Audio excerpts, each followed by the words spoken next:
रिश्ते बहुत नाजुक होते हैं और छोटी सी गलतफहमी से वो बिगड़ सकते हैं। तो चलिए एक छोटी सी कहानी हो जाए इस पर। एक जोहरी होता है, उसकी मृत्यु हो जाती है। उसकी मृत्यु के बाद उसके परिवार ना बिल्कुल अलग थलग पड़ जाता है और धीरे धीरे उनकी सारी सेविंग्स खत्म हो जाती हैं। एक दिन उनकी पत्नी एक हार निकालती हैं और अपने बेटे को देती हैं। कहती हैं, बेटा इसे अपने चाचा के पास ले जाओ, उससे कहना कि इसे बेच दे और कुछ पैसे हमें दे दे खर्च के लिए। वो लड़का ऐसा ही करता है। उसके चाचा उस हार को देखते हैं, उसके बाद उसके हाथ में वापस रख देते हैं और कहते हैं, बेटा इसे घर ले जाओ, अपनी मम्मा से कहना अभी रेट बहुत मंदा है, हम इसे बाद में बेचेंगे, और ये लोग कुछ पैसे रख लो घर खर्च के लिए, और एक काम करो कल से इस दुकान पर आकर बैठना शुरू कर दो। वो लड़का बिल्कुल वैसा ही करता है।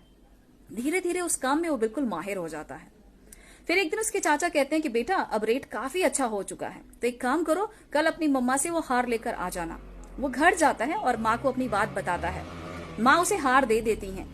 वो सोचता है मैं अब इस काम में बिल्कुल माहिर हो चुका हूँ, क्यों ना मैं इसे चेक कर लूं कि इसकी वैल्यू क्या है। वो उसे चेक करने बैठता है, तो चेक करता है तो देखता है कि ये तो नकली है। वो खाली हाथ दूसरे दिन दुकान पर पहुंचता है। उसके चाचा बोलते हैं कि हार नहीं लाए।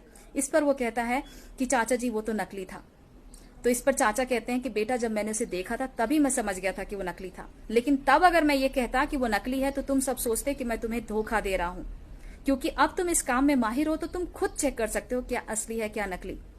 तो इस कहानी से सीख हमें यही मिलती है ना कि थोड़ी सी समझदारी से हम अपने